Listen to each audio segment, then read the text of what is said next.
Association. And I will be leading the presentation tonight. And then Aaron Backus, who is our immediate past president, is going to help moderate. And with this large number of people, this is set up as a typical Zoom. So it's not a webinar. So we ask you if you could just turn your cameras off and mute your microphones while we do the presentation.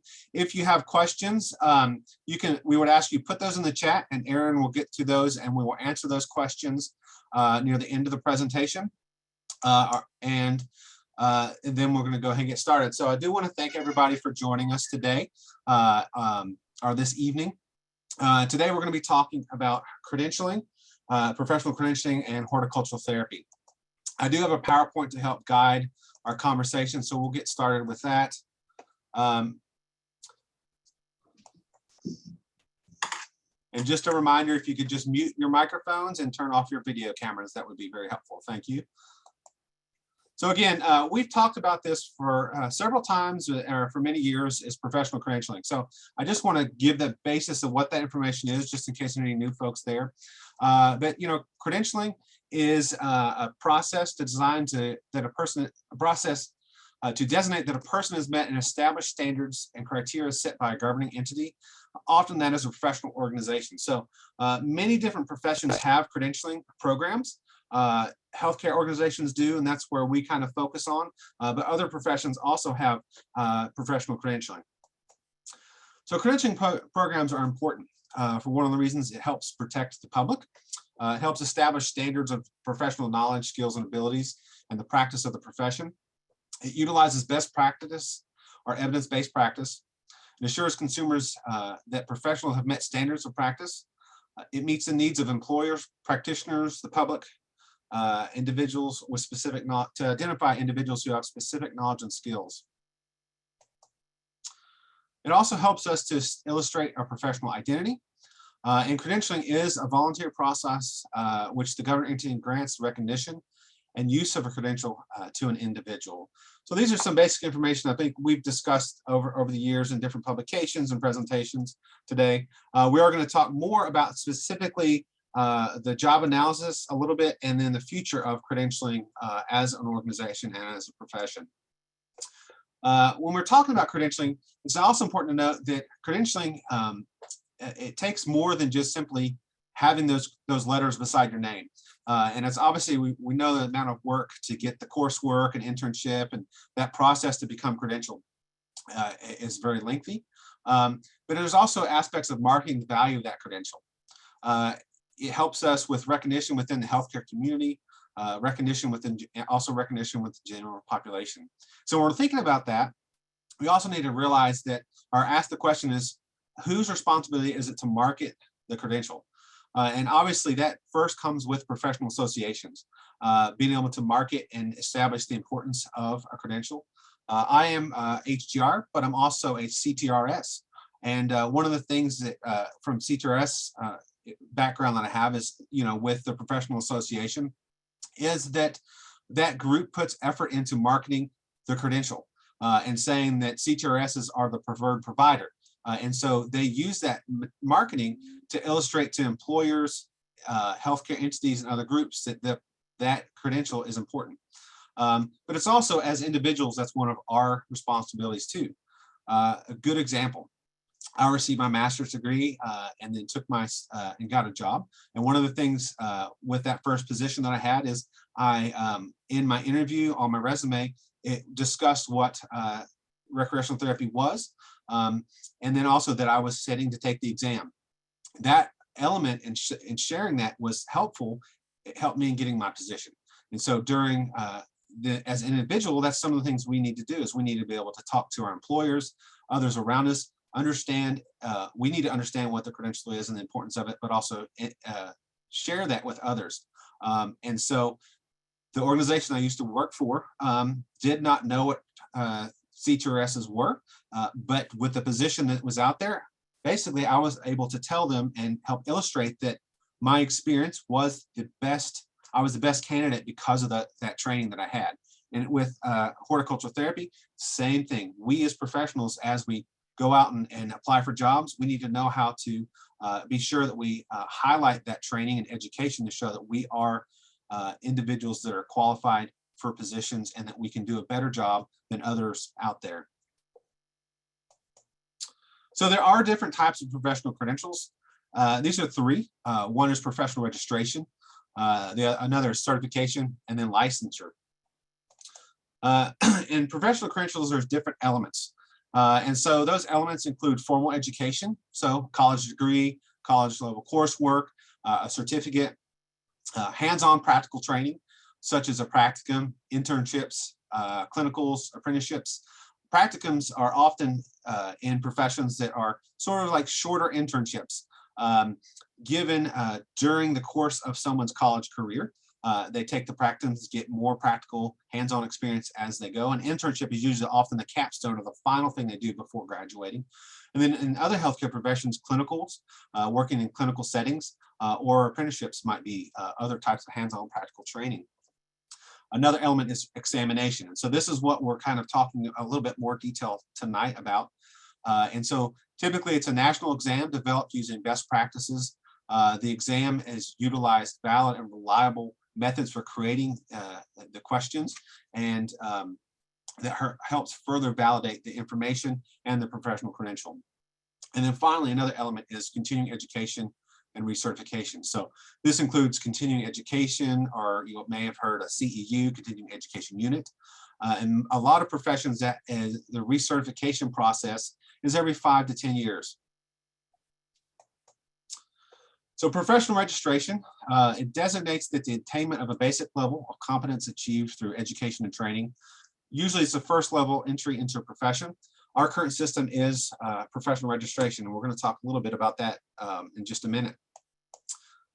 Certification, professional certification is the process in which the individual meets the minimum knowledge, skills, and experience to practice the profession. Certification illustrates competency through education, training, and examination. Continuing education is an important part of certification to help ensure practitioners stay up to date with the knowledge of the profession. As the profession changes, getting continuing education helps, again, increase their practice, improve their skills, and increase patient safety.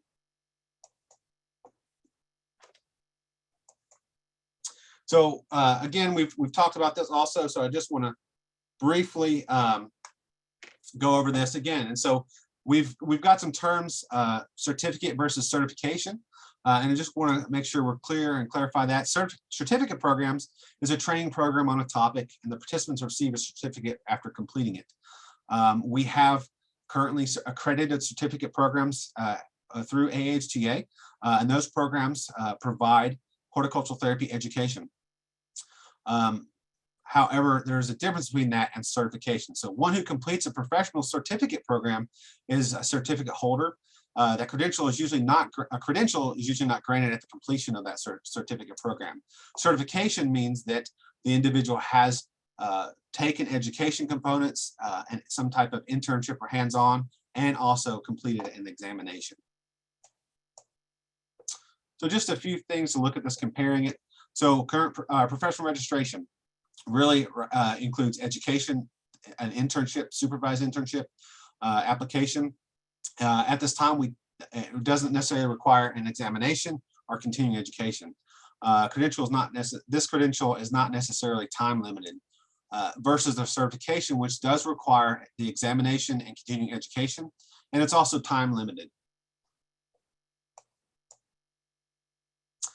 So the certification process we've talked about is formal education, an internship, a supervised internship, an exam, and recertification. And so part of the process of the current job analysis we just finished up, and we're working on getting the results of that, was to eventually move towards a potential exam for horticultural therapy.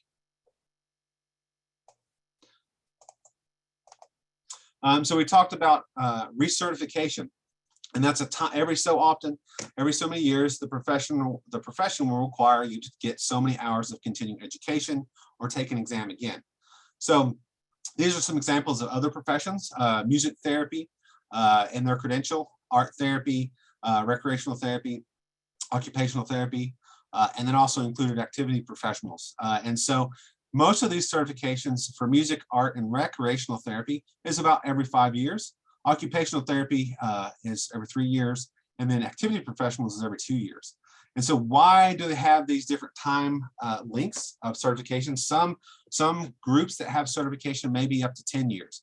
And what typically that length of time is to help illustrate how quickly a profession changes. And so every 5 years, there would be a new job analysis, and then they would update the exam. They would write new questions for the exam based on the data coming from the job analysis.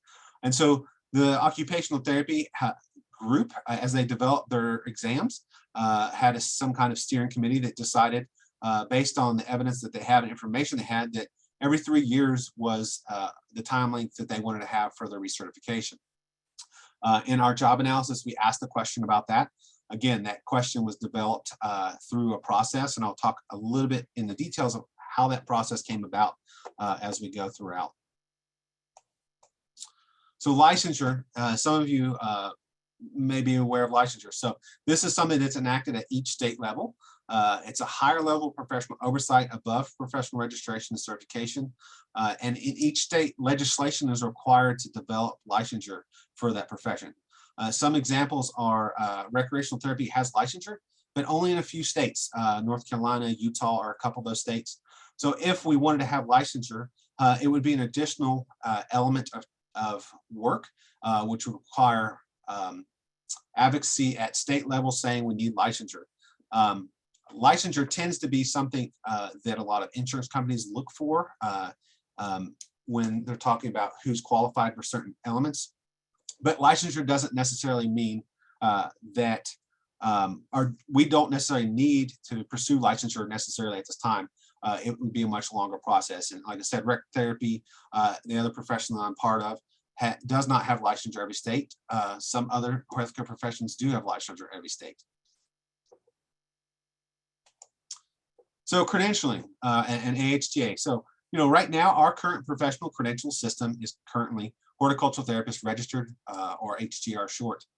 So many of you may already be HTRs, so you know how that process is. So the current system, and this system has changed over time, so our current system includes coursework, an internship supervised by an HTR, and professional registration. And so after all the coursework is completed, the degree is earned, the internship is completed, you apply for professional registration through the office, and our professional registration review board reviews those applications to ensure it meets the standards. So our coursework, we have coursework based on which should include an established baseline knowledge, skills and competencies. Our current coursework is in plant science, a combination of plant science, human science, and horticultural therapy. It's important to note these courses and the content was developed based on previous job analysis that have been done, and different work teams over the years. And so when we redid our job analysis this year, a lot of the information that we used to starting point was based on the previous 2 job analysis also, to help us begin that process of creating the questions for the current job analysis. The coursework will eventually be the foundation for certification through examination also. This is just a quick look at the history of AHTA and professional credentialing. The first job, horticultural therapy job analysis, was conducted in 1982 at Kansas State. And from that point, additional research had been done. In 93, we have over the years surveyed members about their if they supported credentialing or certification exams, and that has continued to see our response rates of those surveys have shown a support for that. In 98, we've asked that in 93, we asked it in 94, 98 in our membership surveys. Some of the latest membership surveys in 2020, we did a survey and found that 87% of the respondents supported credentialing efforts. And so that's why AHTA has continued to pursue the certification exam development. We are now at the stage where we have completed a third job analysis of the profession in 2021. Those have been, the survey has been closed, and the contract company we're working with is writing up that report right now. And I'll go through kind of what that process will look like and when we will see all that information from that and how that will help us moving forward. Just a quick look at numbers of the job analysis. So we started our job analysis process in 2021 with recruitment of members of the team. And so that's why on the previous slide I said 2021, but we actually did the survey in 2022. So the first job analysis, we had 150 completed. 80 of those were HTRs. In 2014, we had 85 completed. And so you look here, we asked for AHTA members and professional members in 2014. And then in 2022, we had 108 surveys completed. 61 of those were HTRs. And then we also reached out to members and others in the community. And so we, developing this job analysis was a little different than the other two, is we contracted with a group called Professional Testing Corporation, and they specialize in certification exam development. So they utilize best practices when setting up job analysis and certification exams. And so we, under their guidance and best practice in creating our exam, they did want us to reach out more than just professional level members. And so we did that in this survey to help us get the information that we want about the practice of the current profession. So the proposed changes that we're having is really just adding the examination. So the coursework is going to be similar to what you see as HTR. The internship is not going to change, but then examination will be the new element that we're considering adopting to eventually get to professional certification. And that certification right now is called Horticultural Therapist Board Certified. So I want to talk a little bit about this. So the name of the new credential we're talking about is Horticultural Therapist Board Certified. This does bring the profession of horticulture therapy into alignment with other healthcare professions. It helps increase the professionalism by illustrating to others that we value increased standards of safety. It increases recognition to other healthcare organizations of our training and professionalism. The exam development utilizes evidence-based practice to ensure therapists meet a standard level of training and knowledge. This is something else new that I learned about this year is funding. And so currently, if a student were to take a horticultural therapy certificate program at a university, they cannot apply, and if they're just taking it, say, as a certificate, standalone certificate, and not getting a degree, they cannot receive federal funding for loans or grants for the program. And that has to do with a rule that is set in the U.S. Department of Education. And so the rule states that if they are not degree seeking, they do not qualify to apply for federal loans or grants unless their certificate program leads to a national accreditation exam. So because we don't have that in the profession right now, students don't have that opportunity.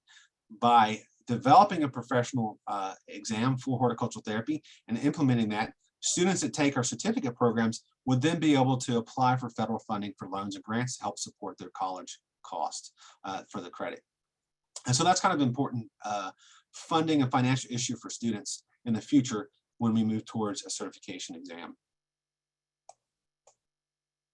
So we do have some future tasks to move this direction. One is examination development and trial administration. Establishment of a 501c6 organization to further develop the credentialing process. And then establishing a full certification process and application to the accrediting body. So we're going to talk more details about this, but the first one, I'm going to talk about here is the establishment of the 501c6. So currently, AHTA is a 501c3 organization. if as we're applying towards accreditation, and I'll explain what that means, but we cannot have,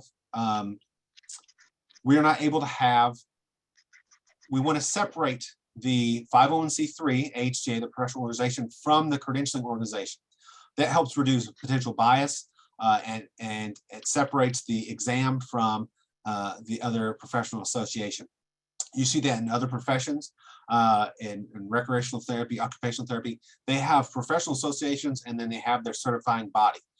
Again, that separation increases the validity of the test, and it helps increase a reduced bias that might happen if one organization ran all of those.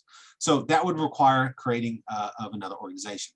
And so that is a long process. We would have to develop the profession, not AHTA, would have to be working together, other professionals, to help create a charter, create bylaws, work through a lawyer to file all the correct paperwork, to establish a board and processes and procedures for that organization. So that would be, again, a professional thing that others are going to do in the profession. It's not necessarily AHTA. We, as an association, might assist in that development process at the beginning, but very soon would need to step back and allow the 501c6 to operate independently of our organization. We're going to now talk a little bit more detail about the exams and the establishment of the certification process and the accrediting body. So an accrediting body. So this ensures that a certification program meets rigorous standards, utilizing evidence-based practice for certification program development and management. Helps ensure health and welfare and safety of the public. It is consistent with standards for educational and psychological testing. It is done by an impartial third-party validation process that your program meets the national and international credentialing standards. And so the accrediting body that we are looking towards and using as we try to develop the exam and move forward is the National Commission for Certifying Agencies. Their website's credentialingexcellence.org, and they have a whole accreditation process. So similar to what an education program may have for accreditation, like we have accredited certificate programs, the certification program that we're wanting to develop eventually would need to apply through this process. So just a quick look at other healthcare professions. The ones that we mentioned earlier, all of those organizations are currently accredited through NCAA. And so that's why we have identified that organization as sort of what we're looking for our guidelines as we do this. PTC that we're working with to do the job analysis and exam development, again, they are have worked closely with NCAA in this accreditation process. And so they are providing best practices and information to us as we go through. And we're following those policies and those procedures to ensure that we develop our test exam appropriately. So this looks at an estimated timeline for exam development. So where we are right now is we have completed our job analysis. And what that process looked like is we developed a contract with Professional Testing Corporation. Prior to that, we did an RFP. So we went out and we sought out professional testing development companies and received those RFPs. The board reviewed those and they made a decision to go with PTC. We had, I believe, 3 other organizations that have submitted those, and we selected PTC based on a lot of factors. We looked at the budget, the costs, we looked at their other organizations they work with, we interviewed all the groups to help make that decision. So we completed so once we signed that contract, which was last year, we started the job analysis process. And that process from PTC starts off with selecting a steering committee. So that steering committee can be made up of anybody. And so we selected our steering committee. It was made up of 4 individuals, 2 individuals that were on the AHTA board and 2 individuals that were not on the board at the time. Those individuals met under guidance from PTC. They discussed some beginning pieces of what a credentialing exam program might look like what kind of education, name for that, some other policies procedures, questions to kind of begin that. From that point, the steering committee was reached out to solicit job analysis task force members. And those members, and we talked about this at last year's conference, so I won't go into all the specific details, but you can find that some of the member meeting information. But we did have, we sought out HTRs that were not on the board to help with developing the questions for this current job analysis. Then after that, there was another group we created, or we solicited for, and those were the independent reviewers. So we had the task force who came up with the questions for the survey. We had the independent reviewers who again were HTRs, but not on the board of AHTA. And they reviewed those questions, made adjustments and changes, and then went back to the task force. Once that was completed, then we had a group of 3 individuals who were HTRs beta test the job analysis survey.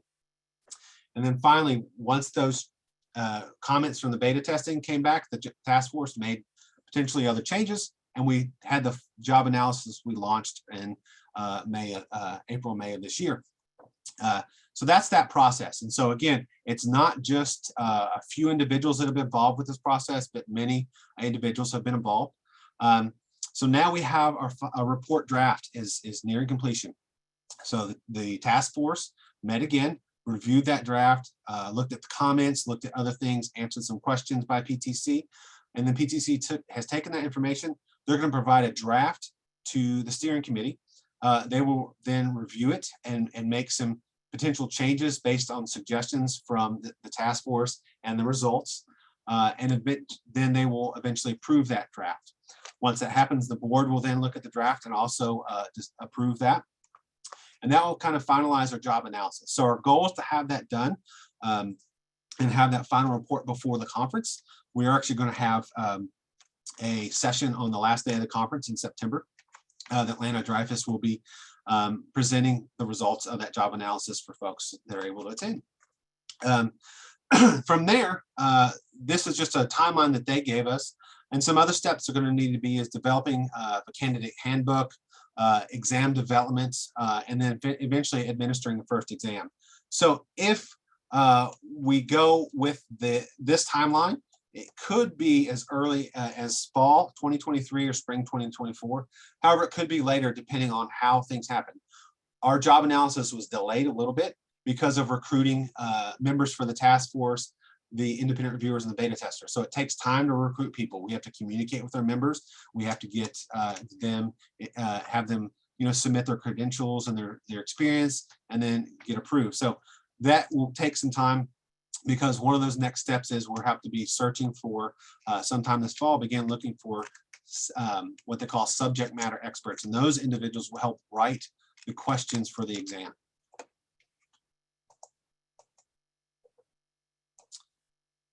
So as we develop the exam, there's another piece we need to talk about, exam and maintenance fees. So in order to run an exam, there are costs. There are costs to the companies we work with. Exams are going to be potentially offered at exam testing sites around the country. The group that does those assures us that there are ample testing sites close to most everybody in cities. There is also potential for an online proctoring version of that, and a lot of credentialing exams and other exams out there are using online proctoring. There are some challenges with that, with technology and internet speed and connections and information, but there is a possibility that someone might be able to take that if the steering committee and the group decides that we want to have an online proctoring version for folks to help make it more accessible. Then there is that possibility. All that costs money. And so there's a fees that we have to pay to those organizations for developing the test, then for managing the test, and then also to support the administration of a 501c6. And when we're looking at accreditation for NCCA, one of the standards is the organization going to be financially sustainable? And so that's a question we have to look at as a profession. Are we able to financially sustain a 501c3 and a 501c6? So I want to talk about that because this is kind of a new element that we have just learned as we've gone through this process, and we want to make sure that the members know about this, and we want some input about this. So so right now, qualifying to sit for the exam is going to be the same educational requirements that we have for HTR, which is the college degree, bachelor's degree, which includes 12 credit hours of human science, 12 credit hours of plant science, 9 credit hours of horticultural therapy coursework, 480-hour internship supervised. At first, we're going to have HTRs and HTMs. After the exam is in place, we could add in the HCBC that would be able to supervise also. So once you have your education and internship, then the exam. You would apply online, and the organization would review your application and determine that you meet the credential or meet the requirements to take the exam. You would either set up a in-person testing site, or you would do an online testing. Once you pass the exam, then every 5 years, you would be required, or an individual to keep the HCBC credential would be required to do continuing education.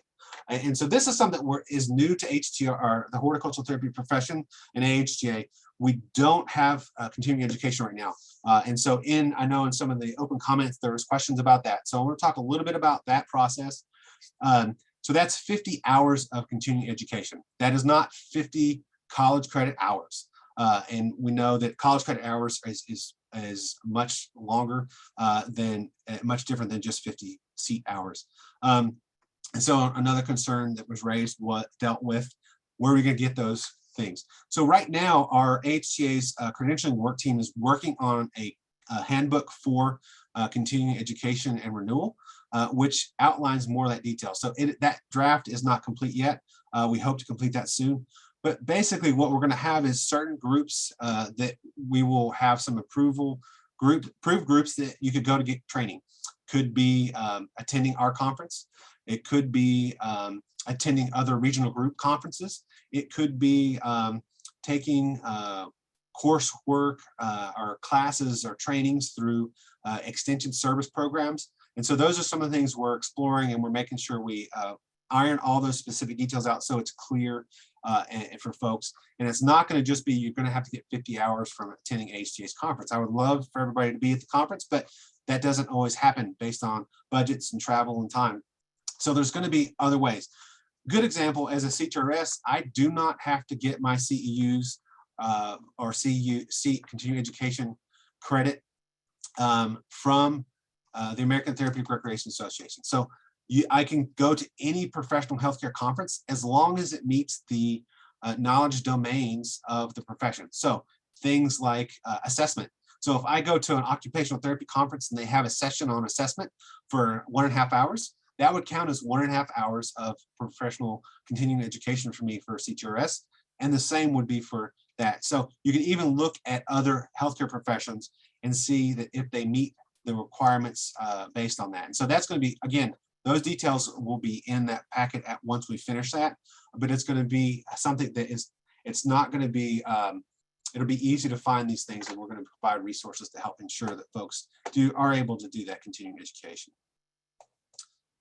We're going to talk a little bit about the exam costs. So we don't have a set cost for this exam that we're considering. However, we do have some others to look at. And so again, I'm looking at these professions, these allied health professions, just to get an idea of cost. Music therapy, they have an exam fee and a processing fee. So that total is $325. Art therapy is $275. Rec therapy, their total is $450. Occupational therapy is $515 for the exam. The activity professionals exams is about $310. So looking at that, we see kind of a range of prices for those exams. Some of those are obviously based on fees to support the exam expense. The organization running that program needs to do a job analysis every so many years. It has to be done by a third party. That's an expensive fee. So they're collecting those fees and using that. And then you have your annual maintenance fee, and ranging from $100 all the way down to $55. And again, that maintenance fee helps run that organization, helps pay for administration of the exam, helps pay for those processes to ensure that the exam happens and the job analysis. So we need to have some kind of fee in order to do another job analysis in the next 5 years as a profession. And so that's why they have these fees. Just kind of a quick information, our current professional membership is $250. $75 of that is set aside as a credential fee. So we're already thinking that as a profession, we've already kind of got that set up. So that's a potential fee that is out there that some folks that are professional members are already paying. A couple of things now. We talked about recruitment. So in sometime this fall, we will need to begin recruiting subject matter experts. These people will have to apply and then will have to be reviewed based on the standards set by the steering committee and also PTC and the information they provide us to ensure that they meet a level of qualification.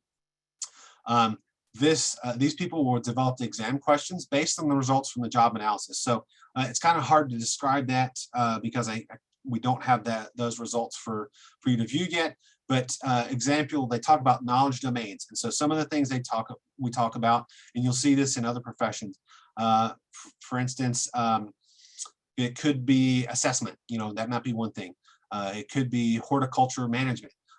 And these topics. And so there's going to have to be a set number of questions for each different area. And so then these SMEs will look for people with this background and experience in these different areas that would be able to help write those test questions. It's important to note as we develop the first exam, the SMEs, subject matter experts, will not be able to sit for the exam. And that makes sense. They're creating the questions. They can't sit for the exam. This is something new that we've learned as we move towards the accreditation through NCCA. And so HTRs who are not the SMEs will need to sit for the exam potentially. And that's based on best practices in the industry and in certification, the certification industry. I'm going to speak to that a little bit. We also have some possible changes to HTR when we introduce this new credential. And so right now we are looking at the potential phase out of the HTR. What that would mean is that once we have the exam in place and we start getting HTBCs, we would have a phase out period where we would then stop taking applications for HTR. During that process, then a new 501c6 would be developed. So then AHTA would no longer be involved. The board certification and all that process and system would move over to that 501c6. AHTA is considering, though, keeping those who are HTRs that do not choose to take the exam, and they will be able to keep their credential as HTR, but we will not take any new credentials that way. So that's one of the options that we're looking at. This job analysis and exam will need to be updated every 5 years. So after the first 5-year cycle, the SMEs that created the first exam would then need to take the exam to maintain their certification. And those that then we would need a new set of SMEs for that next exam development. And this is based on the NCC guidelines. And so why do we need to take the exam? Because at first we were, I've taken lots of exams and I was hoping I wouldn't need to take another exam, but the guidelines state, and this is guideline 8 for NCCA accreditation, is that certification program must award certification only after knowledge and or skill of the individual candidate has been evaluated and determined to be acceptable.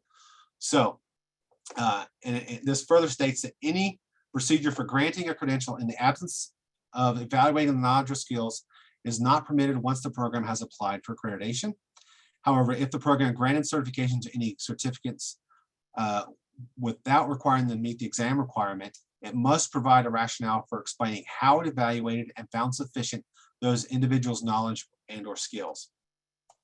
So that's where current best practice are the organizations, when they do this, they have the subject matter aspects or subject matter experts are the ones that would be the rational would be have a rationale that we provide that they would not sit for the exam because it would be unethical for them to sit for the exam because they would pass it because they wrote the questions. This again, this is based on the guidance that PTC has provided us And so we're looking a little more into this just to make sure that is the only option. But right now, that is what we understand as we're moving forward with this potential exam development. So again, accreditation. We've talked about why this is important. If we are moving forward and trying to advance our profession and trying to bring up our standards to the level of other healthcare professions, accreditation is something that other certification programs have.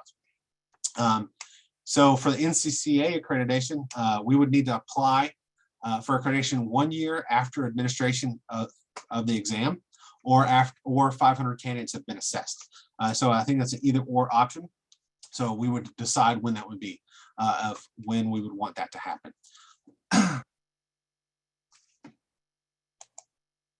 So that's kind of where we are with the certification exam. I know that's some new information. I've provided a lot of information, so this recording will be there for folks to look back at. One of the things that I will take some time to answer some questions. I believe we have a few minutes left. I do want to let you know that we want to get your input also about this. So we want to know, members, are you who are registered? Would you be interested in taking the exam? That's kind of a new information that we have found out. We want to know what you believe, what your feeling is related to that. So we have about 17 questions. Depending on how you answer those, there's actually a few less in this survey. So we're going to send out an email with a link to the video and also a link to the survey. And we're going to ask everybody to complete that by August 10th so we can get some additional information. By that time, we should have our job analysis study complete, working on the presentation for the conference, and then we'll have that data, and that will help inform the board as where we're going and what the next steps we are needed to take to make that happen. So at this time, I do have, we have a little bit of time. So Aaron, if you have some questions in the chat, if you'd be willing to kind of share those, and I'll answer those to the best of my ability. Sure. There are some questions about, can you talk more about the pathways for individuals who have previous credentials such as CTRS or, different credentials that are very similar? Yeah, so as far as other professions, I can speak to the CTRS profession, and that is they require a degree from a university in therapeutic recreation or recreational therapy. That degree needs to be, that program needs to be accredited through one of two agencies. One is the CARTI, which is it's a recreational therapy accreditation for college education, or I think the other accreditation process is through National Park and Recreation Association. So there's an accredited education program they have to do.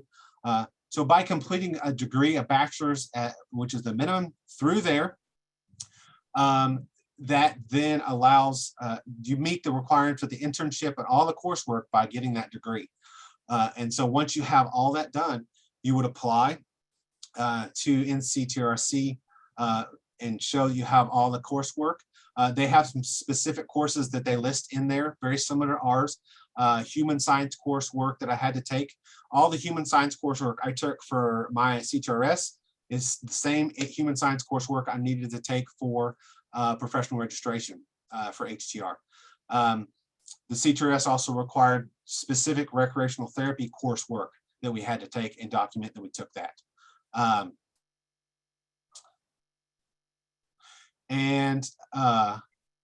So let me, I guess I didn't make it clear enough.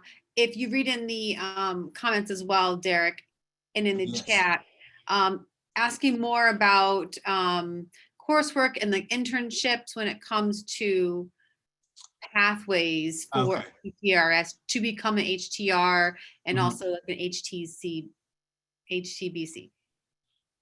So are you saying for if somebody is already credentialed and then wants to become registered or horticultural therapist, is that how it is? Yeah, there's a lot of questions about Yes. Okay. the pathways, it seems to be, to become an HTR as well as become HTBC when you have a credential already. That's right. So right now, that's something that is being discussed based on, you know, the task force discussions and the results. That's going to be brought up to the steering committee. So I can't really speak to more specifics of that process, but right now the way the process is, for instance, for me, I had to take 12 hours of plant science and 9 hours of hort therapy, and also do another supervised internship to get my HTR. So that is the way the process is now. That doesn't mean the way the process needs to be. It doesn't mean that there can't be some changes to that. However, to do that, we're going to work with PTC, work with the steering committee and other groups to ensure that we are moving in the right direction using best practices to have those potential changes and those potential pathways. And the other question was more about, will there be a standard horticultural therapy course to prepare people for the exam? So currently, we do have accreditation of horticultural therapy certificate programs. So those courses meet a standard level. And so, yes, that already is in place. We've introduced individual accreditation for individual horticultural therapy coursework for, let's say, other universities that want to start off with one course and they want to add in, they can apply through that method. So there already is that standard for the horticultural therapy courses.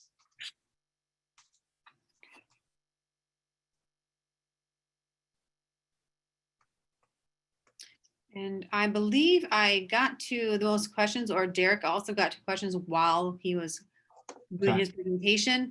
If there are questions, please use the chat, or please come online and raise your hand so that I can call on you.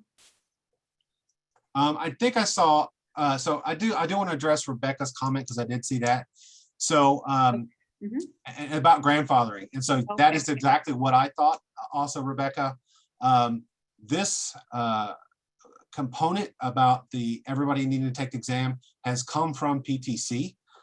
And so they are expressing their best practices of what other industries that do seek this accreditation through NCCC do, NCCA. And so again, this is one of the reasons I'm doing this presentation is we need to inform HTRs, the members, about this potential. And we want to get your feedback about your thoughts. And then we need to go with questions back to our steering committee and PTC and to really clarify, is that true or is there another option? Is there a grandfather option? And if there is, what does that look like?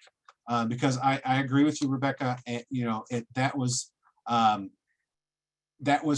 of interesting when we found out that, and I think everybody felt that. So I was, again, hoping not to take an exam, but if I need to, I will. But I think that needs to be more fully explored. And so it's going to be important. We got about 77 people here, and we're going to send this recording out to the membership also to hopefully view and respond. Note that we had, we did not have, we had 108 people complete the job analysis for whatever reason. Obviously, it's a busy time of the year. So the more people that respond to that survey and provide information, the more information we have to make better decisions and move forward with the profession. So thank you for bringing that up, Rebecca. And I assure you, the board and the steering committee and other people are aware of that question and that concern. Thank you. And there were also some questions about uniformity when it comes to HT coursework and classes. And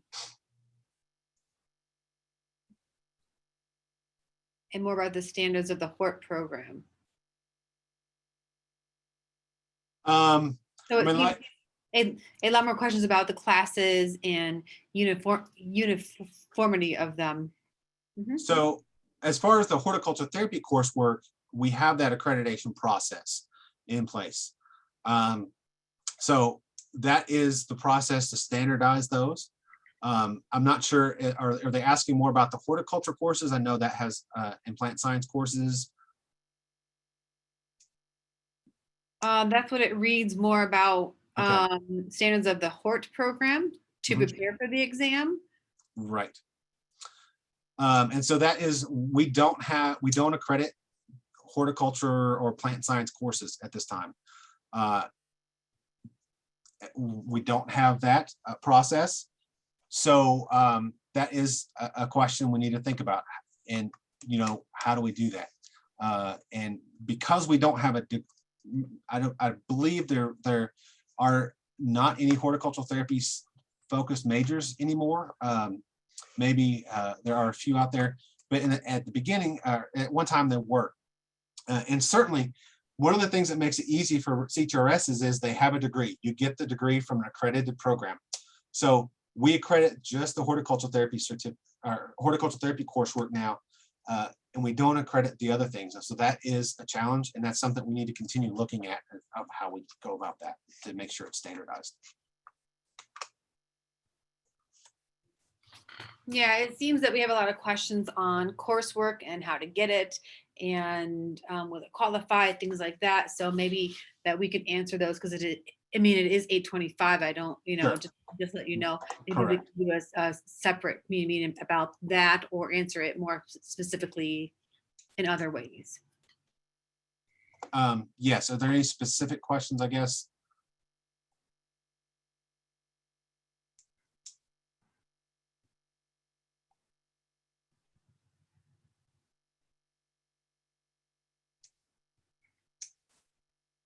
Anybody have any last questions? It is 8:25.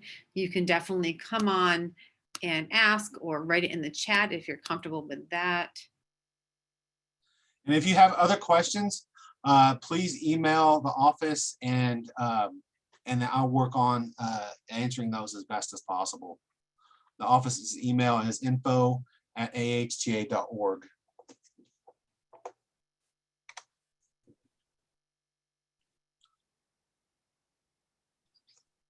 And could you, last questions that we'll take, could you talk more about the HTR option after the certification is implemented? And if you have your HTR and all the up-to-date requirements of that, an exam would be the next step, question mark?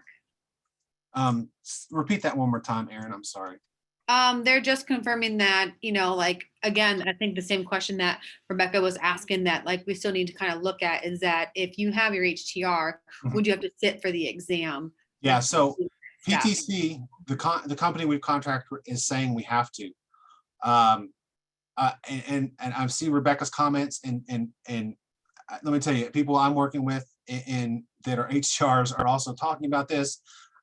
There has to be a way to justify it. The Association of Activity Professionals had a grandfathered system, and they had justification.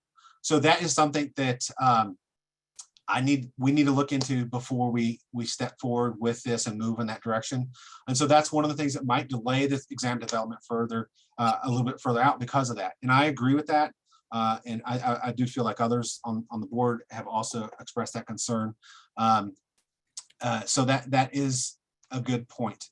And so we have to look into that more. And that's something that I know the credentialing work team is kind of beginning to discuss. And the steering committee is going to also have to discuss that. And we have to find out if we decide, you know, we do not have to apply to NCCA accreditation. So that would solve the problem. If we do apply, we have to figure out how do we justify that. One of the ways to justify it is proving as how we document through evidence. And we can do that through saying things like, Rebecca, you know, how much knowledge and skills people have, does it, you know, and ways to move forward with that. So that's what I would say to that, is that's something we are continuing to work on.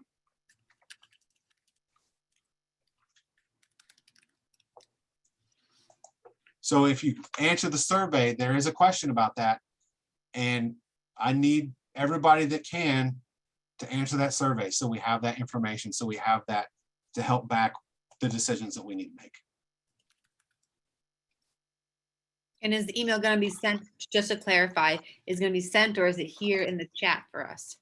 It is going to be emailed with a link to the survey, and also I can drop it in the chat if folks want to go ahead and start completing it. And then there will be an email later in the week that will also have the video recording, so people can go back and watch that.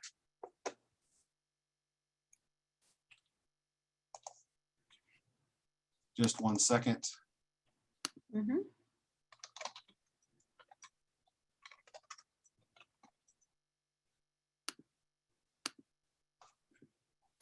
And you're getting tons of thanks, Derek, for having this meeting in the chat. All right, that should link. If that link doesn't work, email the office and we'll figure out how to fix that. So we're using a new survey software. There are some questions that ask, and you should jump around, ask some different questions. You might answer some of the questions. If you answer all the questions, just answer them how you skip the ones that don't apply to you if that doesn't work out to you. But I do think that. And again, I thank everybody for joining us tonight. I thank everybody for bringing up their questions and concerns, because if we don't ask those and don't provide, we can ask you the same question. We can ask you the question, do you support certification? And you can say yes. If we did not provide additional information, that's different once we know more information. And so now we know more information, and now we can utilize that and utilize the data we've collected from research studies that have been published, and from the job analysis, and then from surveys that we do of our members to help us ensure we're making the right decisions moving forward as a profession and as AHTA.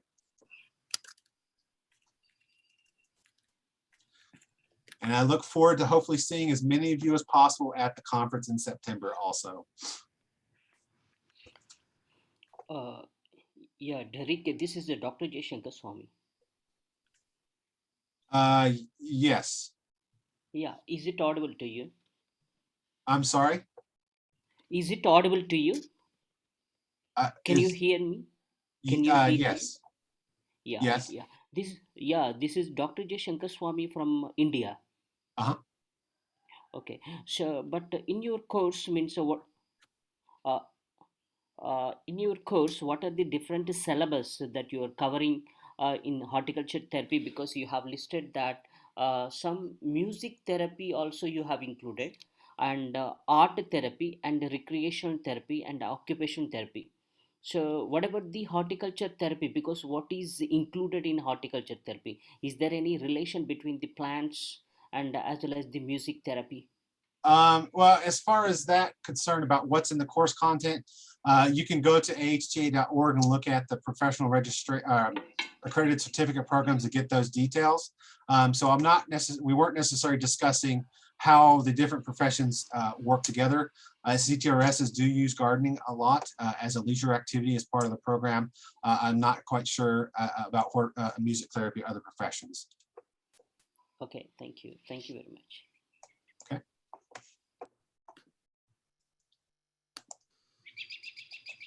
All right. So we are out of time. Again, if you want to email the office, if you have questions that you didn't get answered, again, completing the survey will be very helpful because we need support. We need your support to move forward with this decision or not. Okay. All right. Thank you very much. And we will be logging off for today. Good night, everybody. Good night. Thank you. Thank you, Derek.